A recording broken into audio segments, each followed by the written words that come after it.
Alrighty, let's go ahead and do a recap here for Thursday and take a look at the price action. And what I want to do with this is definitely like we've done before, look at the 15-minute, basically kind of like a price action with the kind of that 5-minute, and look for a trade opportunity in it and how did we break it down.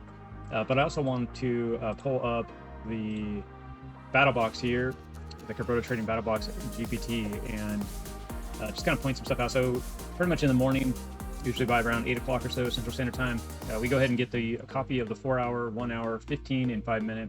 And then pretty much the prompt is just to say what day it is, give it the 30-minute high and low from that half hour of 7:30 to 8 o'clock. And then it can actually go ahead and read those charts and mark up the information, which you've probably seen before in other videos. So you can see that it kind of gives you a basic market summary, and then it kind of gives you some key support and resistance levels. That's from the fixed range volume profiles from the charts. And then it just kind of an outlook idea, just to give you a heads up. News information that's kind of for that day, and then execution considerations, and it tells you to be careful in certain areas. So you can see that it's talking about early longs, be careful because it could break into that area. Same thing with reclaiming the 118,250. Could be a wick trap, and then strong volume flush back into the lower area. So, and then he gives you kind of some areas with the weekly zone. And then you can see these are the key areas that we mark on the chart for the day, and then that's kind of the end. And then it asks at the end is would you like to build today's battle plan or proceed directly into execution logic using the daily market review? So you can see that we did mark the charts for the day here. Basically 8 o'clock is somewhere right in these candles right here that we're marking these levels.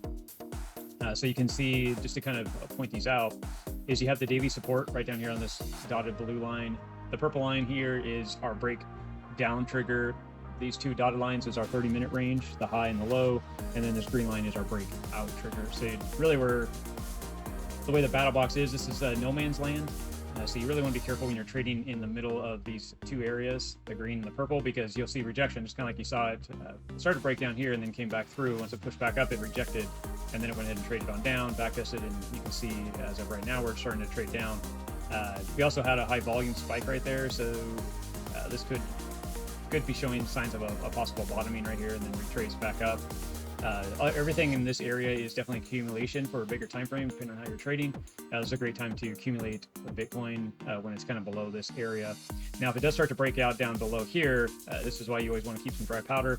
If it starts to break below this, then you want to look at some restructure for areas of accumulating more Bitcoin. But if you're looking at the weekly structure and trying to find areas to add, you'll have to kind of lay it out for yourself. But for me, I'd be looking at adding small amounts of Bitcoin in this area to kind of give you an idea. If I had $10,000 I want to invest into Bitcoin in this area, then I may add chunks of it in, depending on how it trades, as long as it stays above that last week's candle low at 114,600 up to the 117,200. That's kind of what I'm looking at there. So not trading advice or anything, but that's just areas looking want to know how to accumulate Bitcoin.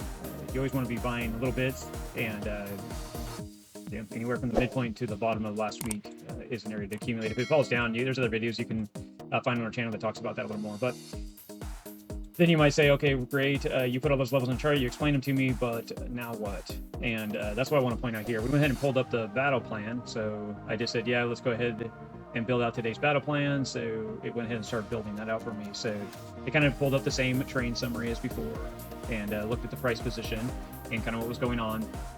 It did say that the high time frames, so that's what HTF is. High time frames is kind of neutral to possibly bullish bias right now. In the morning, it was looking at that with the indicators and everything. It's just the 1 hour, 4 hours holding the higher lows at the time, but still capped under resistance. So it still said that it had downwards pressure. It wasn't relieved in the pressure. So it doesn't necessarily, because it's bullish, doesn't mean we're going to be going up. It's just areas to watch. The primary attack routes, this gives you the breakout push. So if the trigger level is to push through this level, it can run up. The confirmations, the 15-minute closes plus the 5-minute flag and volume is what you're looking for. And then this would be the targets that you'd be shooting for. So that was kind of that. There's kind of giving you some areas to watch on how to read these key levels that we're looking for and what you want to see. That's why it's called a battle plan. Same thing if it reclaims the 118,252. So like I said, right now we're in this area And if you were looking at these areas here, that's the purple line is 118,050.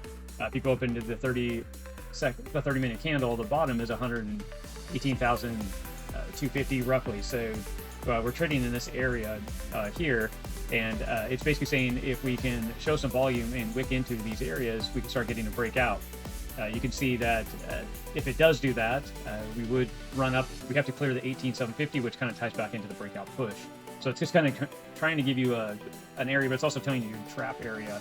And to kind of explain this is anytime you're in a battle, right? So you attack, you get to their line. Of course, they retreat and move back, and they may have more reserves or whatever. They'll move back to that area and continue to advance towards them. So that's kind of the idea here. Is you can see that this was a push back up, and it was an advance back up to that area. This is where the next battle happened, which got rejected. So that's what that's calling out here on the primary attack zones. The breakdown was kind of the opposite. So if you're seeing it break back down, your breakout trigger, and this just kind of gives you some key areas that you could be looking for it to break down.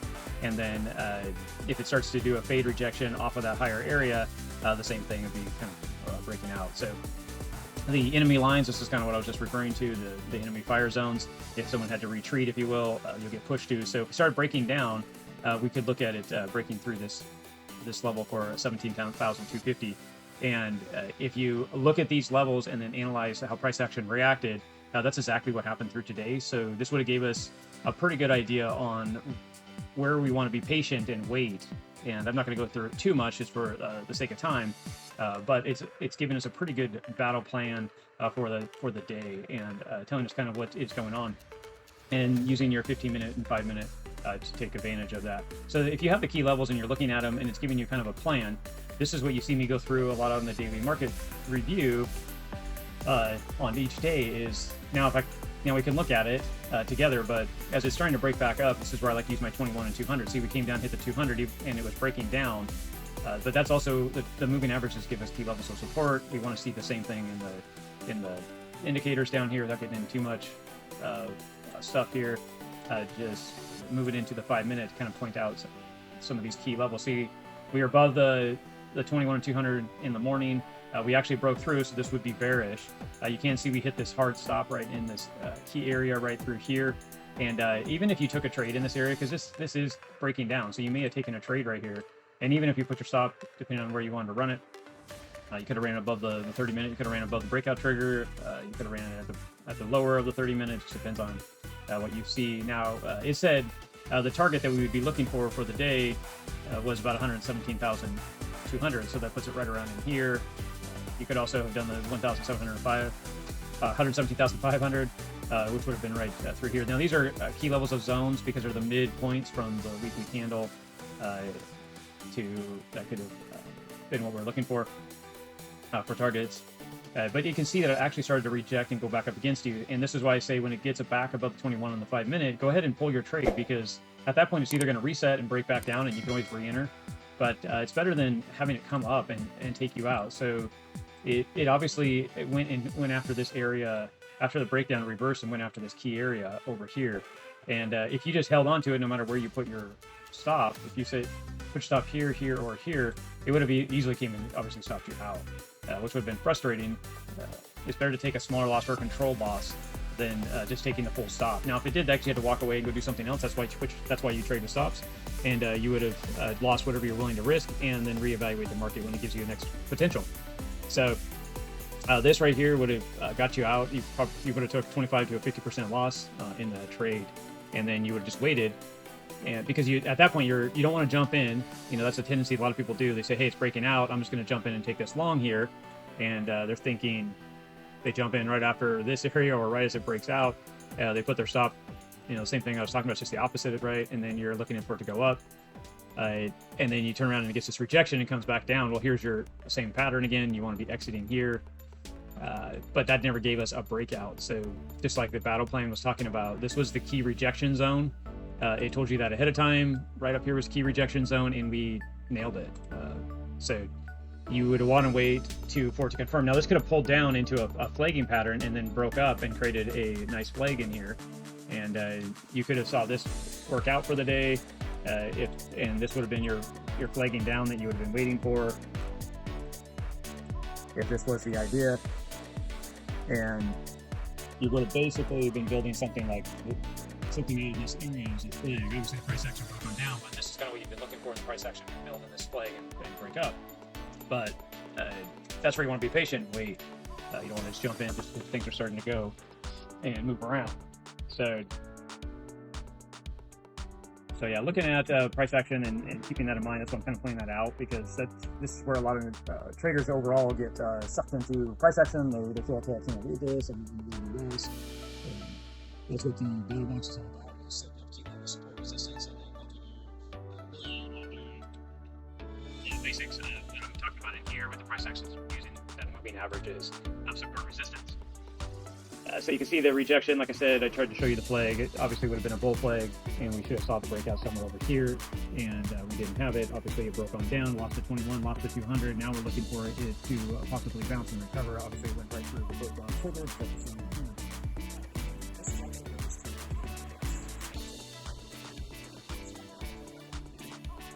If we look at taking advantage of price action, for me, you could have put a stop right here in the 30-minute lower candle. I still had the 200 and the 21 on top of me, so I probably would have taken this, because we could have came back up and hit these moving averages where we broke on down. So that's what I've been looking for. And then it just depends on, again, what levels you're looking for. The 1,000 or 17,200 was roughly 220 was roughly the target. So you could have drawn out to that area. And as you can see, the trade did not ever break back through the 21. We're on the 5-minute, just like we were saying, get out when it breaks through the 200, breaks through the 200. It did not actually get a close above the 200. Now it wicked in there, and you would have been thinking, hey, I need to get out, but it never actually closed above. Like you saw right here, these are closes above. These are closes below, closes below. That's what you're looking for, and this never did that. And as you can see, you're off to the races. Now, if you're using that close, this really would have been the trade, because right here you would have got the close above, and you could have got out right in this area, right through here if you wanted. So that would have been the trade for the day, which was about a 2.4. Now you can see, obviously, we broke back down and kept running. And you can backtest this if you want. I know for me, the reason I'm pointing this out, because when you see this happen, I've learned you just get out of the trade, because a lot of times it doesn't always just break back down and keep running like you see right here. This could just be the lower low, and we could be wicking back up pretty quick. And for me, I've just found that when it starts to break back through, it's better off just to take your money and kind of let the market go and see if you can get a reset in that area for a better trade later. Because you kind of lost your edge. Your edge was right here. This was the trade, everything I'm just talking about. That was the edge. You were patient. You saw the setup. You were below the 21, below the 200. You had already rejected right off of the major support area that the battle box was already giving out the battle plan from earlier today that we were talking about. And that's why I'm pointing this out, because we can kind of go ahead of time. What's the key level support resistance?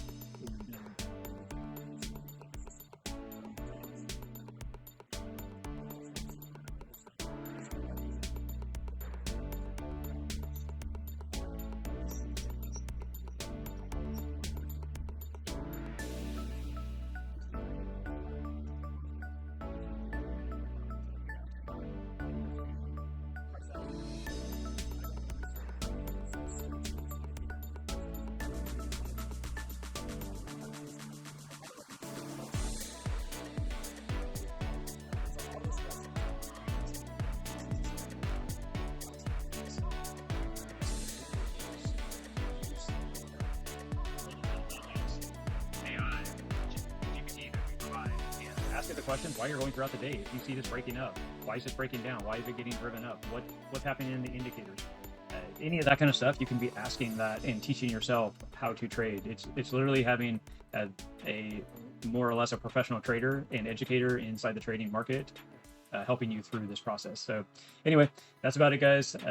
That's about the recap. That was the price action. I gave you a little bit different stuff today, using the Kabroda trading battle box and the GPT, and showing you that kind of information. But hope this is helping you out, and please comment if you have any questions, if things that you're working on, let us know, and we can go from there. Like and subscribe, share with your friends. It's always better to have a trading buddy, and if you guys are on the same page, you can move mountains, if you will. So we'll talk to you guys soon, and happy trading. Talk to you later. Thanks.